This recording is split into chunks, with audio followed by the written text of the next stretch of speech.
Comunión en el Evangelio. Amén. Eso es lo que vamos a hablar para la iglesia. Y si hay alguien por primera vez que tal vez hoy está acá, lo invitaron y primera vez viene a una iglesia cristiana o a un grupo, está por primera vez, esto es de mucha bendición.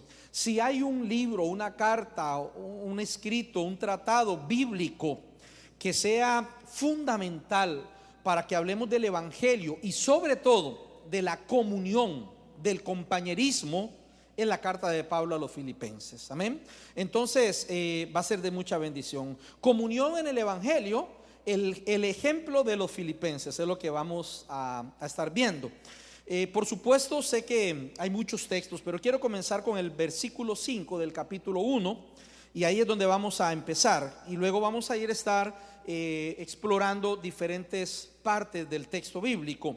Filipenses capítulo 1, en el versículo 5 dice de la siguiente manera, dice así: a causa de su participación en el Evangelio desde el primer día hasta ahora, o bien como lo dice la Reina Valera, por vuestra comunión en el Evangelio, ¿verdad? Por vuestra comunión en el Evangelio desde el primer día hasta ahora.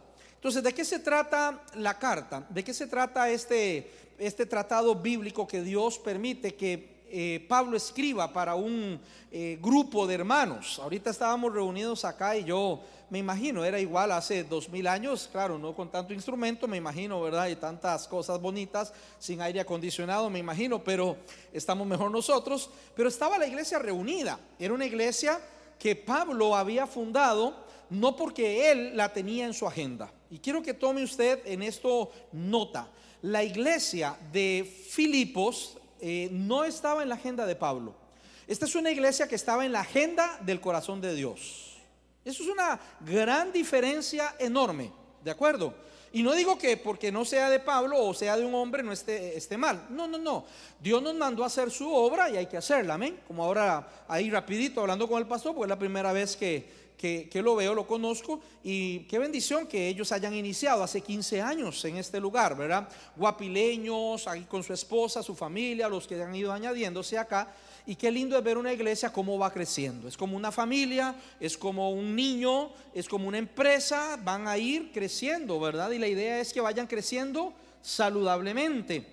Entonces está bien que empecemos proyectos, está bien si hay alguien que quiere casarse y que lo haga porque puede hacerlo, amén, y empezar una familia. Está bien si quiere comenzar un negocio o una empresa porque quiere emprender, eso está bien. Pero cuando nace del corazón de Dios trae marcas muy diferentes, trae características que son diferentes, de las cuales nosotros debemos percatarnos. No porque si no lo fuimos del corazón de Dios no vayan a estar, no, sino porque Dios más bien nos llama a través de esto a poner atención en aquello que desde su corazón salió y es para todos los tiempos, no solo para hace 2000 años. Pablo estaba tranquilo, iba de viaje a su tercer viaje misionero y entonces se le aparece un varón macedonio en visión. Si usted quiere ver el contexto de la carta a los Filipenses, está en Hechos capítulo 16. Y usted puede leer allí como Pablo se le aparece un varón macedonio en una visión y le dice que por favor vaya y que los ayude. Y ahí empieza la obra y ahí empieza todo. Luego el Espíritu le confirma, porque no solamente fue la visión, sino que el Espíritu le confirma y le dice que vaya. Cuando Pablo llega, entonces él va a suspender su agenda misionera y él va a hacer caso de lo que Dios le dice. Y cuando Pablo llega no se encuentra con todas las cosas a favor, sino que más bien encuentra oposición y encuentra muchos aspectos que él no esperaba. Entonces cuando él llega a este lugar, no sabe qué hacer. Pablo tenía una costumbre que era su forma de hacer misiones, y era que cuando él llegaba a un lugar, él buscaba una sinagoga donde se reunían los judíos. Pues él era judío, ¿verdad? Y tenía pedigrí muy bueno judío, ¿verdad? De muy alto nivel. Entonces a él lo recibían en la sinagoga y él llegaba y entonces ahí empezaba a predicar. Los de la sinagoga lo que no sabían es que Pablo luego les iba a dividir la sinagoga y entonces empezaba una iglesia cristiana y dejaba la sinagoga, ¿verdad? Pero bueno, ya esa es otra historia. Pero Pablo empezaba ahí ¿y cómo empezaba? Predicando el evangelio, predicando a Cristo. Pero llega a Filipos y ¿qué ocurre? No hay sinagoga. Entonces ahora ¿quién le va a dividir Pablo la iglesia? ¿Dónde va a comenzar? ¿Qué va a hacer? Y resulta entonces que Dios tiene preparado, porque cuando Dios comienza algo, Él lo comienza bien, lo sigue haciendo bien y lo terminará bien. Así va a ser. Y entonces Dios tenía preparado los primeros 3 miembros de esta iglesia: Lidia, el carcelero, y una muchacha que estaba siendo usada y abusada por brujos y por endemoniados. Y cuando Pablo llega, entonces se encuentra con personas que ya Dios había preparado su corazón. Me imagino, pastor, como es el caso nuestro, en muchos años de estar sirviéndole a Dios, que ya sabemos que esa es una marca distintiva de algo que viene de Dios. Él prepara los corazones de aquellos que van a estar implicados en su obra y en su propósito. Amén. Entonces Pablo llegó y así empezó la iglesia. Claro, hubo un poco de caos desde el principio. No fue tan fácil, ¿verdad? Lo metieron a la cárcel por nada, porque no fuera de verdad. Y lo peor es que como no sabían que él era romano, lo encarcelaron. Pero entonces él saca su credencial y dice: ustedes me han encerrado y no se percataron que yo soy romano y tengo derechos. Pero bueno, Dios está haciendo su obra, amén. Entonces yo quiero que usted comprenda algo. Cuando este versículo dice, cuando Pablo dice: a causa de vuestra comunión en el evangelio, ¿sí? Cuando Pablo está diciendo eso, Pablo lo que está diciendo en su carta es: hermanos, recuerden que nuestra unión y nuestro conocernos y el haber empezado la iglesia no fue por nosotros. No era que éramos muy inteligentes ni que queríamos hacerlo, no, es porque Dios decidió que era momento que el evangelio de Jesucristo llegara al continente europeo y comenzara a impactar los corazones de la gente. Así que esto que Dios hizo, nada lo va a poder separar, nada lo va a poder dividir. Y entonces es donde Pablo se va de Filipos y luego 3 años después él envía esta carta. Y claro, esta carta no es una iniciativa tampoco de Pablo. En otras palabras, a veces vemos en la Biblia hombres como: wow, Pablo, qué tremendo. No, hermanos, a veces yo me siento tan inútil, a veces me siento tan torpe, y yo le digo a Dios: qué dicha que los de la Biblia eran igual, porque si hubieran sido diferentes, uno estaría descalificado. Pero eran iguales, torpes, inútiles. ¿Por qué? Porque es por su gracia, es por su misericordia. No es del que corre, no es del que quiere, es de quien Dios tiene misericordia. Y así lo hizo Dios con los de Filipos y con Pablo. Entonces cuando él envía esta carta, no fue que quiso hacerlo, aunque en su corazón, hermanos, Pablo siempre cuidaba lo que también empezaba, sino fue que más bien los hermanos de Filipos mandaron a uno de sus líderes principales. Se llamaba Epafrodito. No lo confunda con Hermafrodita, esa es otra cosa. Epafrodito era un líder de la iglesia y lo enviaron con un donativo para Pablo. Entonces Epafrodito tiene que ir, hermanos, a buscar a Pablo a Roma. Tiene que ir a buscarlo, porque no había Facebook, no había Google Maps, no había WhatsApp, no había teléfono, no había nada. Era caminando, atravesando ríos, atravesando bosques, desiertos, mares, y tenía que ir y buscarlo, encontrarlo, y en ese llegar hasta donde él casi se muere, Epafrodito. Y entonces cuando ya lo encuentra y le entrega el donativo, Pablo le impresiona que los hermanos de Filipos 3 años después no se habían olvidado de él, sino que permanecieron cuidándolo, orando por él, pensando dónde estaba y qué estaba haciendo. Es cuando entonces Pablo dice: yo voy a escribir la carta en respuesta y se las voy a mandar con Epafrodito. Pero Epafrodito casi se muere y casi lo perdemos al hermano. Pero Dios tuvo misericordia, dice el texto, tanto de Epafrodito como de Pablo, para no tener tristeza sobre tristeza, y manda con Epafrodito la carta de regreso a la iglesia. Y es lo que tenemos hoy, Filipenses. Entonces, hermanos, es una carta llenísima, muy llena de características de aquello que Dios empieza y de aquello que Dios bendice.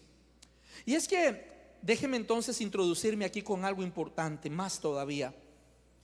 Todos los que estamos aquí representamos una familia, ¿no? Una casa, o representamos un ministerio, o un trabajo, o una empresa, no sé. Todos aquí a algo pertenecemos. ¿Cuál es una necesidad básica que todos tenemos acá? No importa la edad que usted tenga, si tiene 15, 20, 50, 25 como yo, lo que sea. ¿Cuántos saben cuál es una de las necesidades más fundamentales de un ser humano? Se llama pertenecer, ¿no es cierto? Eso es necesario, hermano. ¿Por qué buscamos desde el principio, desde que estamos niños, ir perteneciendo a grupos? Muchos de ustedes se hicieron liguistas solo por pertenecer a un grupo. Ahora ya se dieron cuenta que se embarcaron. Pero de ahí, eso ya no es culpa nuestra, ¿no? La cosa es, yo no sé a quién ayudé y a quién perjudiqué, pero muchos se hicieron así porque los metieron en el grupo. ¿No es cierto? Y usted sintió pertenencia. O para mal. ¿Cuántos se han metido en un grupo para mal? Pero ¿qué encontraron? Pertenencia, pertenecer a. Cuando uno analiza, hermanos, esta necesidad, uno se da cuenta que uno comete errores, ¿verdad? Y a veces uno se metió en un club, o se metió en un grupo por allá, o se metió en otro por allá, porque uno anda buscando eso. Pero ¿qué es lo que encontramos cuando llegamos a un grupo? ¿Qué es lo que encontramos cuando llegamos a una comunidad? Muchas veces llegamos con muchas perspectivas, con enfoques. Ahora sí, esta es mi iglesia, encontré mi pareja, encontré mi trabajo por fin. Pasan días, semanas, algunos meses, cuando comienza a desintegrarse. Cuando usted comienza a ver que hay fisuras, y cuando usted comienza a ver que aquello que era el paraíso se está convirtiendo ahora en un infierno. Y no por culpa de la suegra, sino de la serpiente, que es otra cosa, no la confunda. Y se metió y llegó y comenzó a producir, ¿qué cosa? División. ¿No es cierto? Y yo no sé usted, hermano, pero a mí me hace gracia en Facebook cuando ponen videillos, pero a la vez me estresan. Esos videillos que ponen de gente que quieren reciclar todo. Y entonces una camiseta ya no sirve y la convierten en un pañuelo. O agarran algo y lo arreglan y tratan de repararlo y meten. Y yo digo, más barato ir a Pequeño Mundo y comprar otra. Y me estresa ver, porque yo no tengo habilidades de motora fina, me cuesta mucho. Qué estresante. En Pequeño Mundo vale 500 pesos. ¿Para qué reparar eso? Agárrenlo para limpiar ahí el piso, ¿verdad? Pero me llama la atención que hay gente que tiene habilidad para pegar, arreglar o reparar aquello que está roto. Pero de pronto lo repara y vuelve a dañarse, ¿sí? Lo pega y vuelve a quebrarse. Lo mismo pasa con las relaciones. Lo mismo pasa a veces en las iglesias. Lo mismo pasa a veces en la familia. Estamos intentando unirla, ¿o no? Vamos a hacer una carne asada para unir a la familia, ¿verdad? Y lamentablemente la única manera de reunir a una familia por completo y por un buen rato es cuando se muere alguien. Lamentablemente, ¿no es cierto? Pero si usted hace un fiestón y usted organiza algo para unir, o tratamos de unir la iglesia, siempre se nos viene abajo.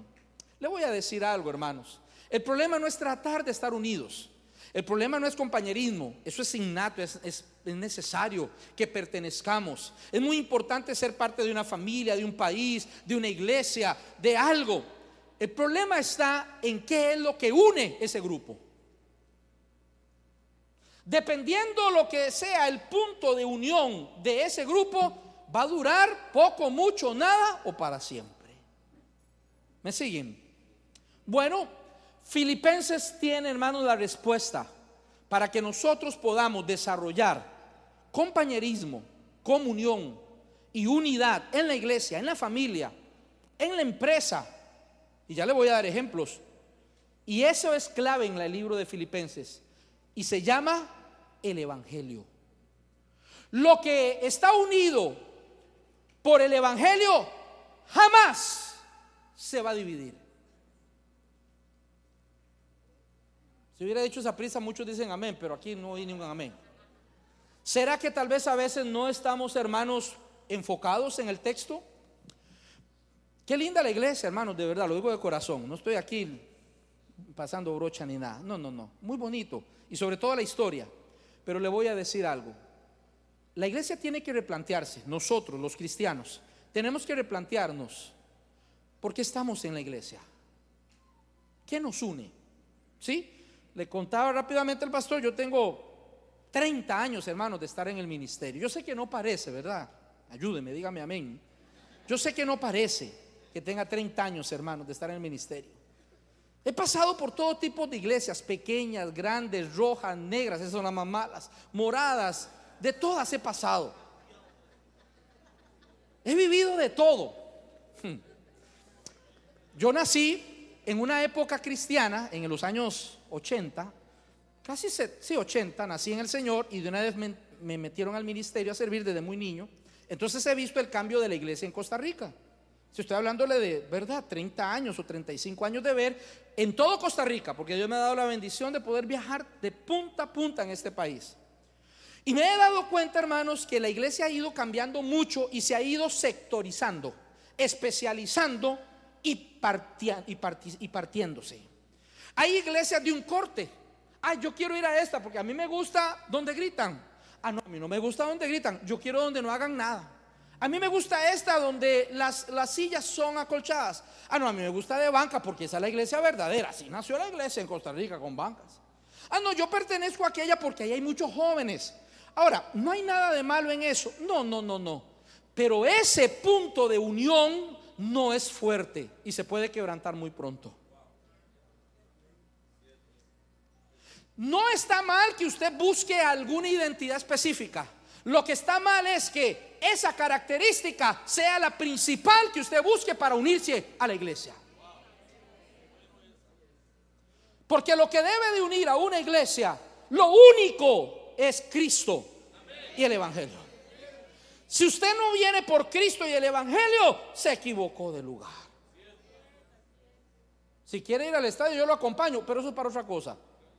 Si quiere que vayamos a la playa, yo lo acompaño, pero eso es para otra cosa.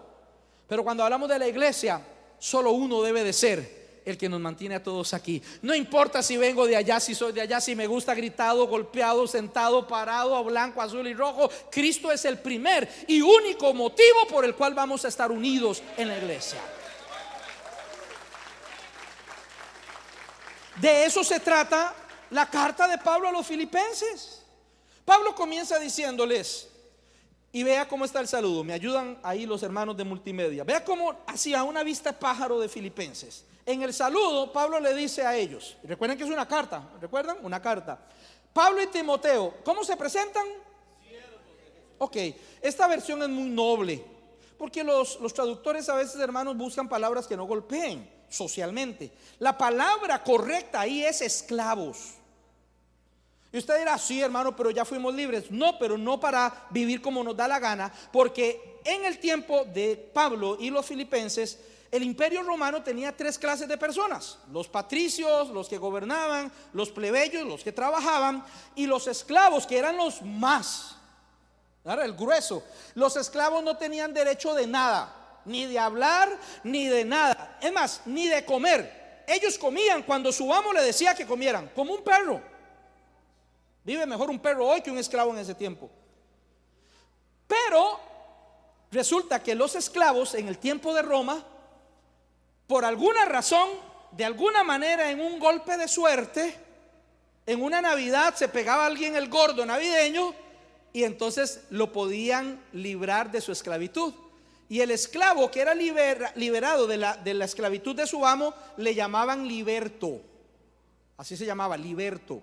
¿Cuál es la diferencia? No es lo mismo alguien que es libre a alguien que es liberto. Libre es aquel que nació y nunca fue esclavo. Liberto es el que fue esclavo, pero ahora no lo es. La mentalidad cambia.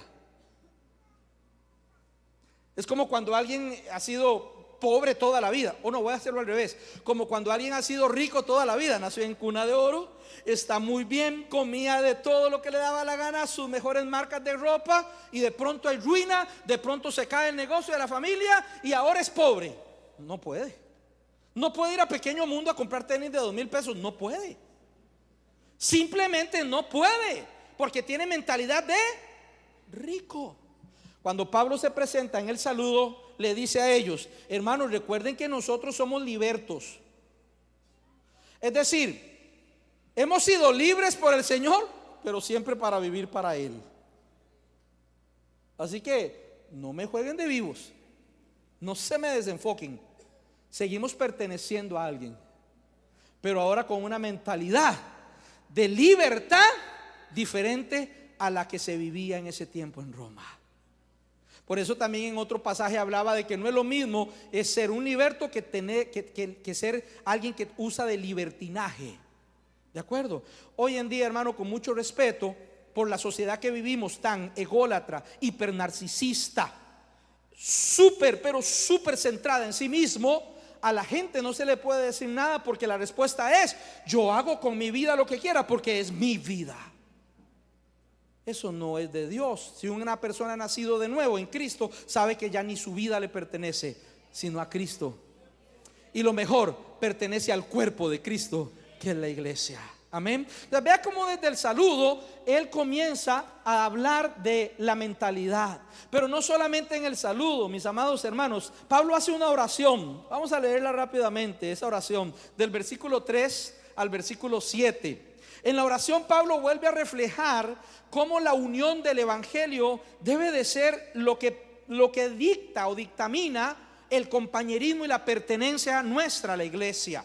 Dice: doy gracias a mi Dios siempre que me acuerdo de vosotros, siempre, en todas mis oraciones, rogando con gozo por todos vosotros, por vuestra comunión en el evangelio desde el primer día hasta ahora.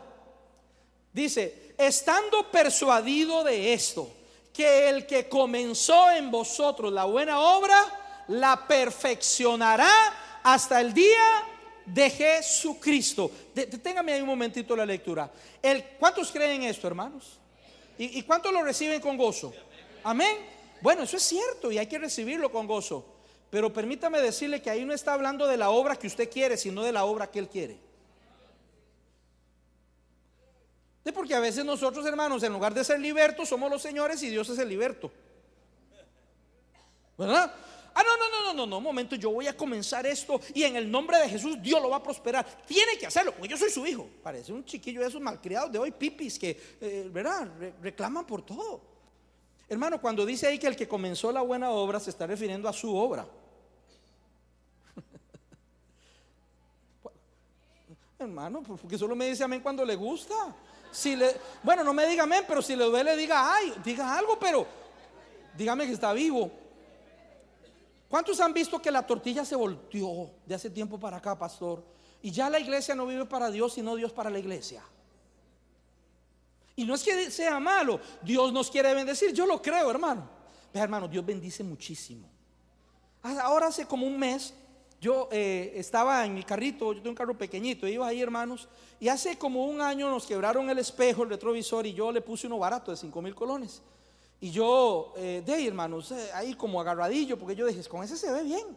Pero tenía que salir 15 días y mi esposa se quedaba con el carro. Y yo sabía que mi esposa me había dicho que ella no manejaba ese carro si no le pongo el vidrio original, porque ella sí no ve igual. Y yo, pero son 60,000 pesos, que me duele pagar por eso, si yo veo igual con el de 5,000. Bueno, hermano, no le estoy mintiendo. Un día antes de irme, fuera de mi casa, una moto pasó por San José. Bueno, no fue así. Empezó porque un muchacho que trabaja conmigo me pidió un favor. Y yo, qué pereza hacer un favor, pero bueno, voy a hacerlo. Y me fui a hacer el favor. Y por hacer el favor, un motociclista pasó y me quebró el vidrio. Y yo me bajé bravo, hermano. Así a lo Montiel, se me olvidó que era cristiano, imagínense. Y me bajé bravo. Y le dije: ustedes los motociclistas todos son un montón de... Perdón, señor, era un señor mayor. Discúlpeme. Y no, pero lo arreglamos. ¿Qué arreglamos? Nada, aquí voy a llamar al tráfico.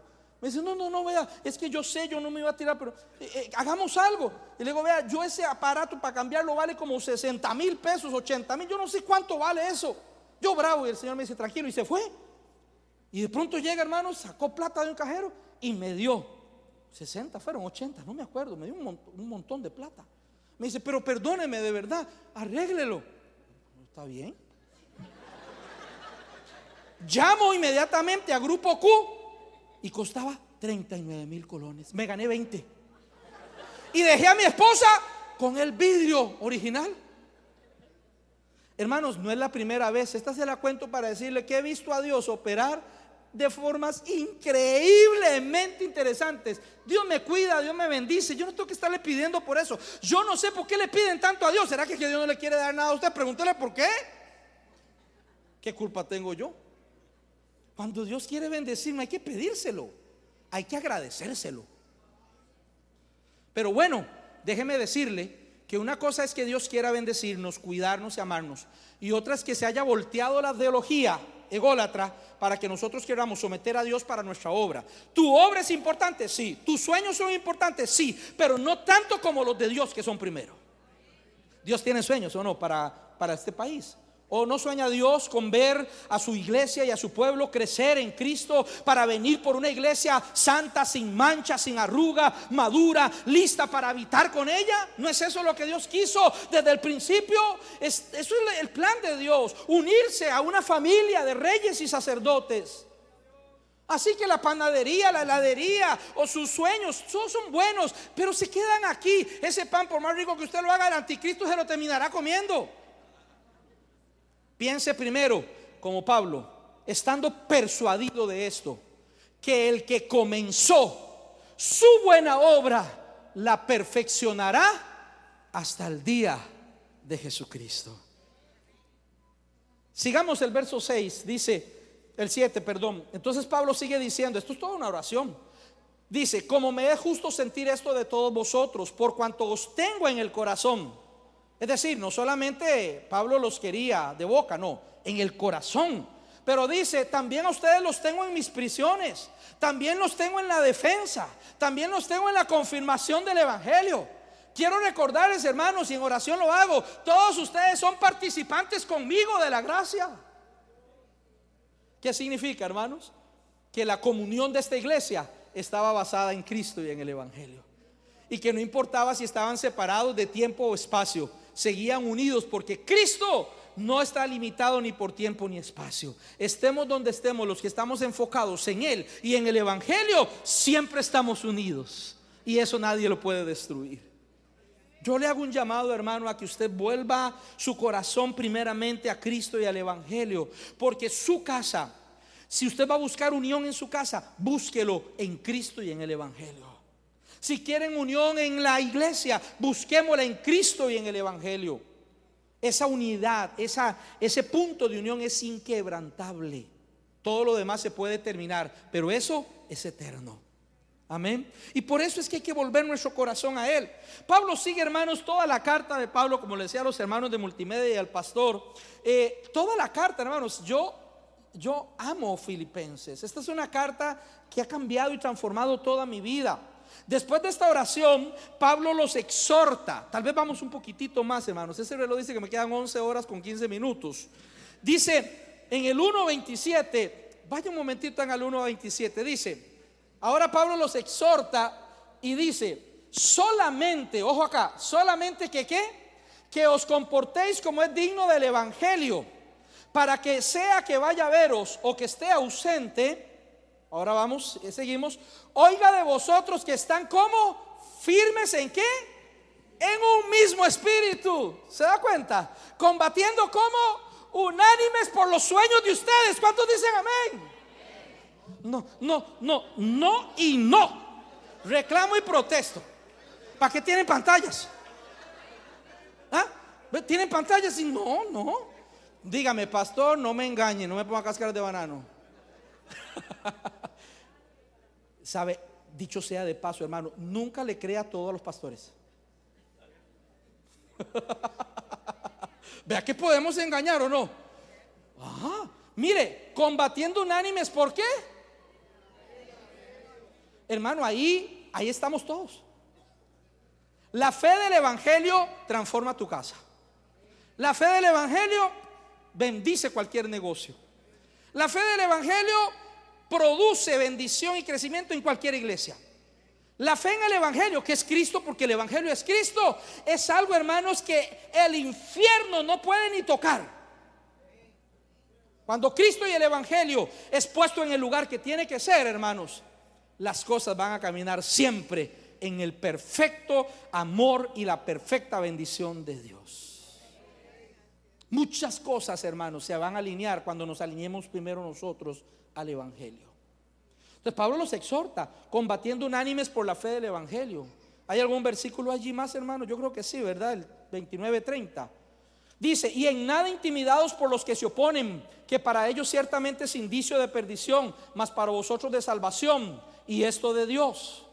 Y sigue: porque a vosotros os es concedido a causa de Cristo, no solo que creáis en Él, sino también que ¿qué? Por favor, hermano, si también estamos llamados al padecimiento, ¿verdad? Porque estamos unidos con Él. Entonces sigue diciendo el apóstol, para terminar ahí: teniendo ¿qué cosa? el mismo conflicto que habéis visto en mí y ahora oís que hay en mí. Entonces, hermanos, esto es el capítulo 1. Así, pasadito por encima, ¿verdad? Así nada más pasadito por encima. Quiero dejarle algunas claves muy importantes. Número 1, el tema de Filipenses es la comunión en el Evangelio. Entonces, le sugiero, le recomiendo leerla, la carta, con ese tema puesto en su corazón. Yo sé que Filipenses tiene otros temas, como el gozo, la unidad, la mente de Cristo. Yo lo sé, pero el tema principal que une toda la carta es la comunión en el Evangelio. Y Pablo estaba seguro de que si esto la iglesia lo volvía a retomar como fue en el principio, esta iglesia seguiría avanzando hasta que lleguemos al propósito de Dios, que es que fuimos hechos para la gloria y alabanza de su nombre. Entonces, número 1, tenga en mente eso, la comunión en el Evangelio. Número 2, una clave importante. Recuerde que esta carta está escrita a personas, a creyentes que fueron o eran también a la vez ciudadanos romanos. En ese tiempo, hermanos, ser ciudadano romano tenía algunos beneficios muy importantes.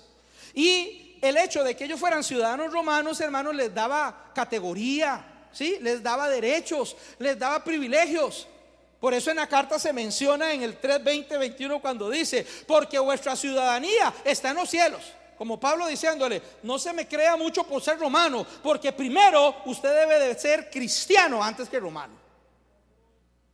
Porque el Evangelio debe de ser lo que nos une, no el pedigrí que tengamos.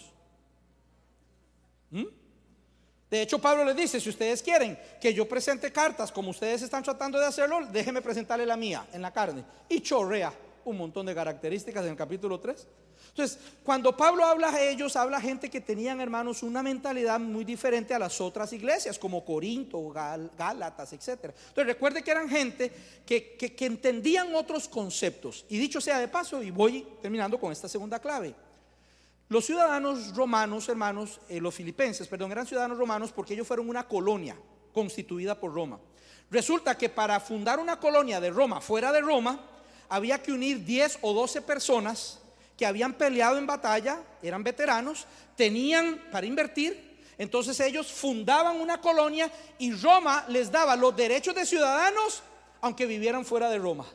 Entonces, Filipenses en paralelo es una forma de aprender cómo nosotros somos una colonia del reino del cielo en la tierra, y que somos los encargados de hacer que lo del cielo se propague en la tierra, conquistando lo que Dios quiere que conquistemos: almas para Cristo.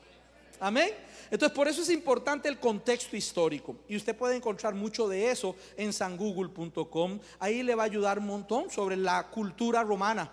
Y cuando usted comprenda un poco la cultura romana y lea Filipenses, va a decir: mira qué interesante, aquí hay muchos tips, aquí hay muchos consejos para yo conquistar con el Evangelio a mi familia, al vecino, al mundo, a las naciones. Amén. Y finalmente, hermanos, para terminar, ¿cuál era la convicción de Pablo? Me brinqué aquí todos los demás capítulos, obviamente, ya lo sabía, pero no importa, usted los va a leer. El espíritu que tenemos es el mismo y nos va a revelar. Quiero que rápidamente nada más usted pueda ir al 4:15. Vamos a terminar ahí, Filipenses 4:15. En Filipenses 4:15 Pablo dice esto. Dice: y sabéis también vosotros, oh filipenses, que al principio de la predicación del Evangelio, cuando partí de Macedonia, ninguna iglesia, por favor, participó conmigo en razón de dar y recibir, sino vosotros solos. ¿Recuerdan que al principio les dije que esta carta fue enviada 3 años después? Quiere decir, hermanos, que solo estos hermanos fueron los que continuaron ayudando a Pablo para que el Evangelio siguiera siendo predicado en todo lugar. Entonces, yo con mucho respeto le digo, hermano, yo creo que estamos en pañales con esta iglesia en comparación con los filipenses. ¿Por qué?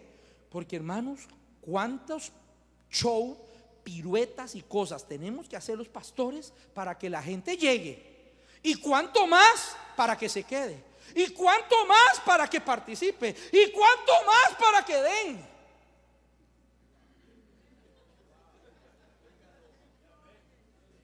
Yo pensé que iba a llorar y se están riendo. ¿Sí o no, Pastor Minor? Hay que hacer piruetas. Hermano, vamos a evangelizar. ¿Cuánto te llama? Tanta cosa. Esta gente no ocuparon un show. Esta gente estaban convencidos que Cristo y el Evangelio era prioridad para sus vidas. Y eso había que tenerlo siempre, no se tenía que perder nunca. 3 años después, vosotros sabéis que solo ustedes participaron. Fue cuando enviaron a Epafrodito y le dijeron: vaya, busquen a Pablo, le hemos mandado, pero ahora vaya en persona y tráiganos algo, una foto, un retrato, haga lo que sea, un selfie, pero tráiganos algo de Pablo y llévenle en este donativo. Por eso en la carta Pablo dice: gracias, hermanos, por lo que mandaron. Ahorita no necesito, tengo un montón, porque estaba en la cárcel, ahí lo mantenían, entonces más bien tenía mucho. Pero no es por eso, sino porque ustedes han cuidado de aquel que Dios llamó para que el Evangelio se propagara en otros lugares.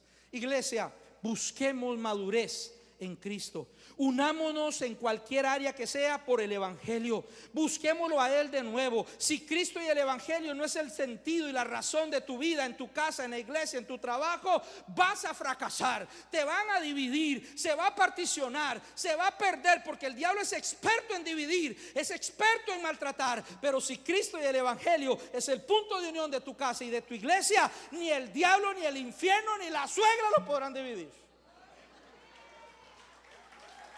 Perdónenme, hermanas, los suegros, digo.